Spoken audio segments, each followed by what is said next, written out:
अस्सलामु अलैकुम। क्या आपने कभी तन्हाई में बैठकर सोचा है कि हमारी इस मुख्तसर सी ज़िंदगी का असल मकसद क्या है? आज हम कुरान मजीद के 27वें पारे के सफ़र पर निकलेंगे। ये वो पारा है जो हमारी रूह को गफलत की नींद से बेदार करके एक ऐसी अजीम हकीकत से रोशनास कराता है जिसे हम अक्सर दुनिया की दौड़ धूप में भुला बैठते हैं। इस पारे का आगाज़ ही कायनात की अजीम निशानियों और अल्लाह की कुदरत के बयान से होता है। सूरह ज़ारियात में अल्लाह ताला निहायत वाज़े अल्फाज में फरमाते हैं कि इंसानों और जिन्नों की पैदाइश का वाहिद मकसद सिर्फ अल्लाह की इबादत और उसकी मार्फत है। अल्लाह को हमसे किसी रिज़्क़ की हाजत नहीं, वो तो खुद सबसे बड़ा रज़्ज़ाक़ और बेपनाह क़ुव्वत वाला है। फिर सूरह रहमान में अल्लाह ताला अपनी बेशुमार और शानदार नेमतों का जिक्र करते हैं। सूरज, चांद, सितारे, दरख्त और समंदर ये सब उसके मुकर्रर करदा एक बेऐब निज़ाम और हिसाब के पाबंद हैं। इंसान को अक्ल और गोयाई की नेमत दी गई है। इन तमाम हैरत अंगेज़ नेमतों को गिनवाकर अल्लाह ताला इंसानों और जिन्नों दोनों से बार बार एक ही सवाल करते हैं कि तुम अपने रब की कौन कौन सी नेमतों को झुटलाओगे। ये महज एक सवाल नहीं है, बल्कि हमारी रूह को झंझोड़ने के लिए एक दस्तक है। लेकिन इंसान की फितरत है कि वो अक्सर इन नेमतों में खोकर मुनिम यानी नेमतें देने वाले को भूल जाता है। इसीलिए सूरह नज्म और सूरह कमर के ज़रिए रिसालत की हक़ानियत को दलाइल के साथ वाज़ेह किया गया है। नबी करीम सल्लल्लाहु अलैहि वसल्लम की पाकीज़गी का आलम यह है कि वो अपनी ख्वाहिश नफ्स से कुछ नहीं बोलते। उनका कलाम खालिस वही इलाही होता है। कुफ़ार मक्का के मुतालबे पर चांद के 2 टुकड़े होने का अजीम मोजज़ा पेश आया, लेकिन तासुब में अंधे लोगों ने इस खुली निशानी को देखकर भी इसे जादू करार दे दिया।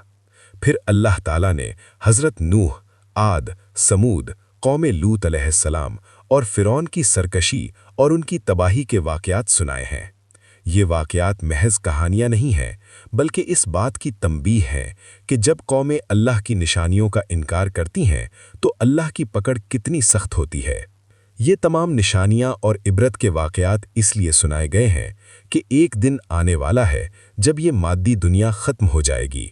सूरह वाक़या और सूरह तूर में क़यामत की हौलनाकियों और इंसानों के आखिरी अंजाम का निहायत पुरजलाल नक्शा खींचा गया है। उस दिन तमाम इंसान 3 वाज़ेह गिरोहों में तकसीम हो जाएंगे। एक वो मुकर्रबीन और साबिकून होंगे जो नेकियों में सबकत ले जाने वाले हैं, जिन्हें जन्नत के आला और करीब तरीन मकामात मिलेंगे। दूसरे अस्हाबुल यमीन होंगे यानी दाएं हाथ वाले, जिन्होंने अल्लाह की रहमत से जन्नत की नेमतों से सरफराज होंगे। और तीसरे अस्हाबुश शिमाल होंगे, जिन्होंने दुनिया की रंगीनियों में पड़कर अपनी आखिरत को बर्बाद किया। उनके लिए दहकती हुई आग और खौलता हुआ पानी है।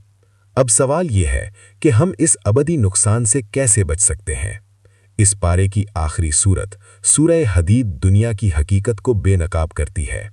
अल्लाह ताला फरमाते हैं कि ये दुनियावी ज़िंदगी महज खेल तमाशा, ज़ाहिरी जीनत और मालो औलाद में एक दूसरे पर फ़ख्र करने का नाम है।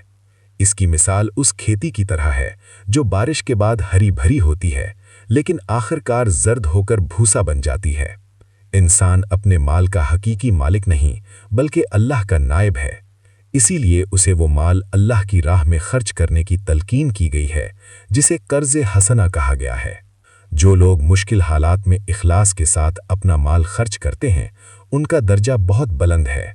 याद रखें, रोज़े क़यामत के इस घप अंधेरे में यही खालिस ईमान और अल्लाह की राह में खर्च किया हुआ माल मोमिनों के आगे और दाएं जानिब नूर बनकर दौड़ेगा, जबकि मुनाफिकीन इस नूर से महरूम होकर अंधेरों में भटकते रह जाएंगे। नाज़रीन, इस पूरे 27वें पारे का मरकज़ी पैगाम हमारी गाफिल रूहों के लिए एक बहुत ताकतवर पुकार है। फ़फ़िर्रू इलल्लाहि, यानी बस अल्लाह की तरफ दौड़ो। दुनिया के इस आर्जी धोखे से निकलकर अपने रब की आगोश रहमत में आ जाओ। ज़रा अपने दिल पर हाथ रखकर सोचिए, क्या हम इस आर्जी दुनिया को संवारने की फ़िक्र में इस हमेशा रहने वाली ज़िंदगी को भुला तो नहीं बैठे। दुआ है कि या अल्लाह हमारे दिलों को दुनिया की मोहब्बत से निकालकर अपनी मोहब्बत और अपने ज़िक्र के लिए नर्म फरमा दे। ہمیں ان خوش نصیبوں میں شامل فرما جن کا نور قیامت کے دن ان کی رہنمائی کرے گا، اور ہمارا شمار مقربین میں فرما۔ آمین۔